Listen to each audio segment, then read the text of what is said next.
So hello मेरे बच्चों, welcome back to our next video which is for class 12th, chapter number 2, children and women in sports. इस chapter में आप जानेंगे अलग अलग पोस्चरल डिफॉर्मिटीज के बारे में और विमेन के साथ स्पोर्ट्स में क्या क्या प्रॉब्लम आती है उसके बारे में। तो इसमें अलग अलग टॉपिक्स हैं, हम स्टार्टिंग में तो जानेंगे। वो इतना कोई मेजर टॉपिक नहीं है कि कितनी एक्टिविटी किस एज ग्रुप को करनी चाहिए। ठीक है,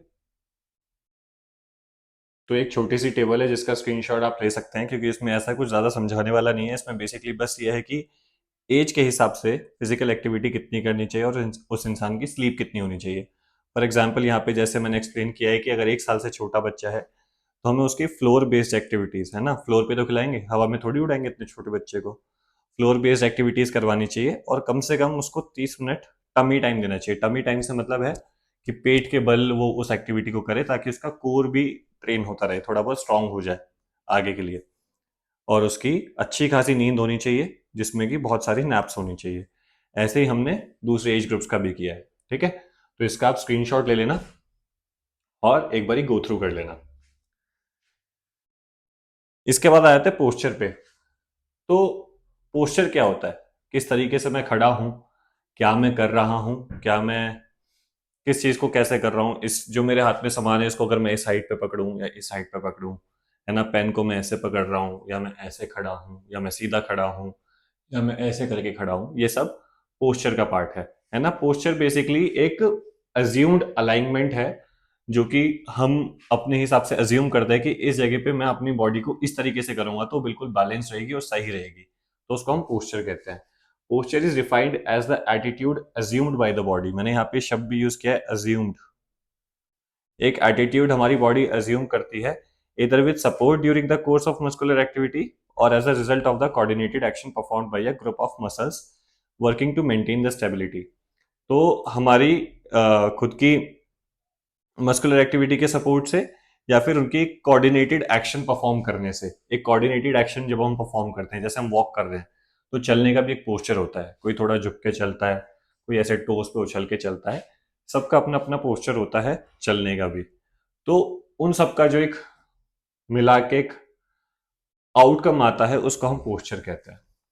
अब अगर मैं पोस्चर पे जाऊं तो पोस्चर भी दो तरीके का हो सकता है, good posture and bad posture.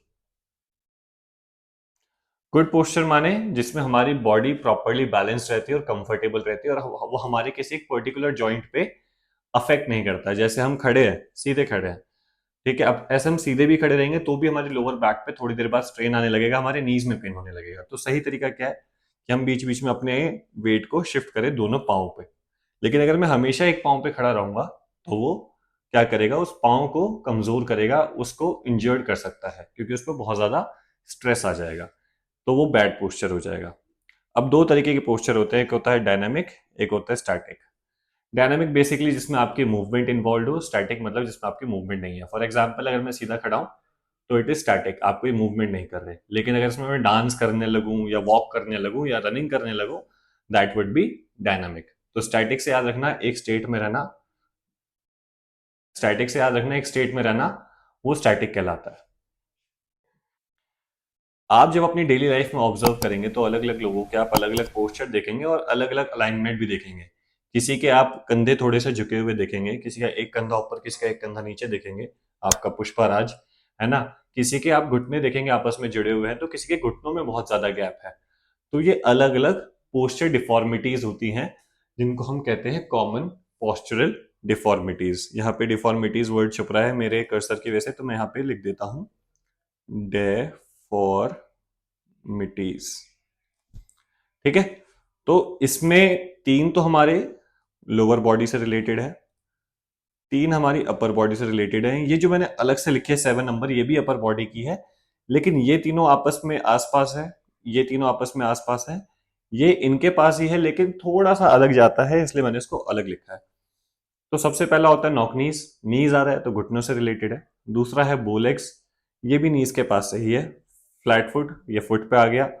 Kyphosis upper back, lordosis lower back, scoliosis sideward curvature होता है।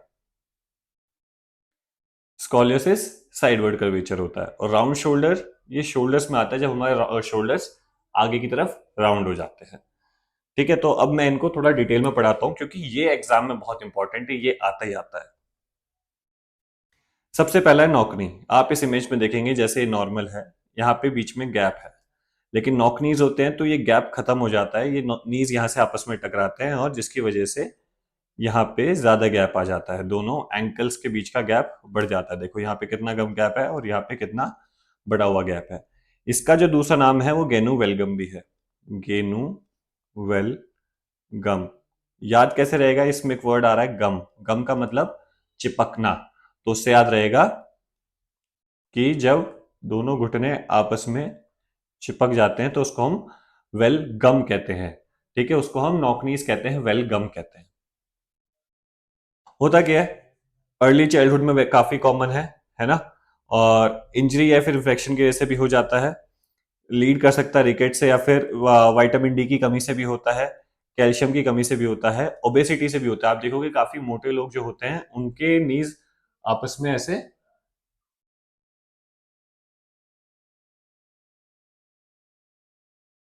आप देखोगे जो मोटे लोग होते हैं उनके नीज आपस में ऐसे काफी बार आपको टच्ड मिलते हैं, तो ये इसके रीजन है, कभी इंजरी हो गई या फिर कोई इन्फेक्शन हो गया, रिकेट्स हो गया, विटामिन डी की कमी हो गई, या कैल्शियम की कमी हो गई, या ओबेसिटी हो गया, उसकी वजह से हो जाता है। इसके इफेक्ट्स क्या है, रनिंग में प्रॉब्लम होती है, वॉकिंग में प्रॉब्लम होती है, मूवमेंट में प्रॉब्लम होती है, तो परफॉर्मेंस खराब करता ही करता है।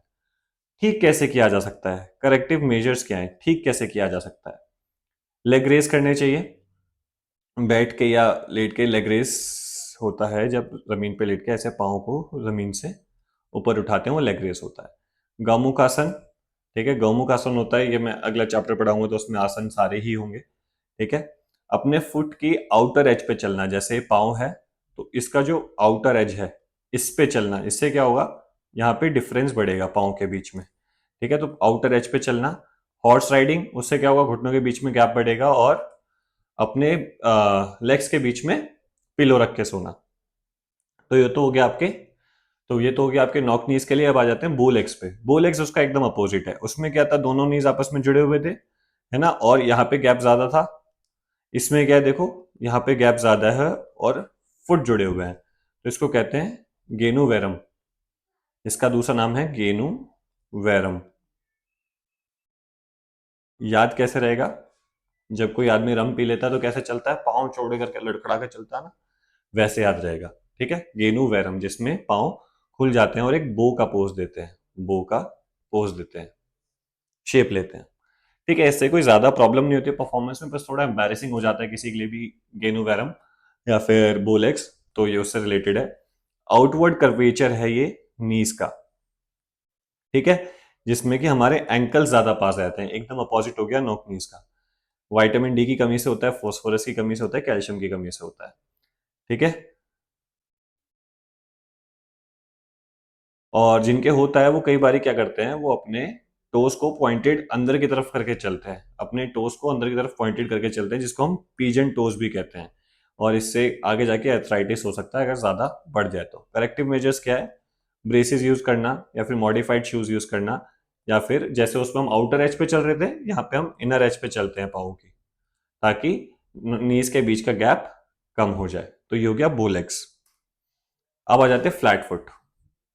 इसका दूसरा नाम है पेस प्लानस या फिर फॉलन आर्चेस। फॉलन आर्चेस इसलिए कि देखो, जब हम नॉर्मली पाँव रखते हैं तो उसका वाटरमार्क ऐसा आता है जहां पे, यहाँ पे एक आर्च बनती है, लेकिन फ्लैट फुट में ये आर्च नहीं बनती है, तो इसलिए हम इसको फॉलन आर्चेस कहते हैं। ठीक है, फ्लैट फुट का मतलब होता है जो आपके पाँव का नीचे का पार्ट है, ये जो नीचे का पार्ट है ये जब पूरा टिक जाता है, पूरा टिकता है, ठीक है, उसको हम फ्लैट फुट कहते हैं।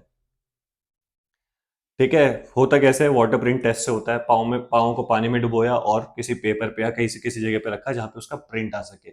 अगर वो प्रिंट में अगर पूरा पाँव आ रहा है ऐसे, तो मतलब फ्लैट फुट है, और अगर वो पाँव का प्रिंट ऐसे आ रहा है तो मतलब ठीक है। ठीक है, ठीक है, कोई आर्च नहीं बनता है जिनको प्रॉब्लम होती है, एंकल इंजरी से हो सकता है, ओबेसिटी की वजह से, ओवरवेट की वजह से हो सकता है, गलत शूज पहनने की वजह से हो सकता है, और एक बेबी को जल्दी अगर हम चलने के लिए फोर्स करते हैं जल्दी कम उम्र में तो भी हो सकता है। ठीक है, करेक्टिव मेजर्स क्या है, वॉकिंग, स्टैंडिंग और जंपिंग ऑन टोज, हमेशा अपने मतलब टोज पे वॉक करना है, जंप करना, या फिर उसमें ही खड़े होना, रोप स्किपिंग करना, और मार्बल्स को जमीन पे गिर के अपने टोज से उठाना, और सैंड पे अपने टोज से नंबर लिखना। ठीक है, मतलब अलग अलग एक्टिविटीज में टोज का बेसिकली ज्यादा यूज करना, जिससे कि वो करेक्ट हो पाए। तो ये तो पाँव की तीनों निपट गई।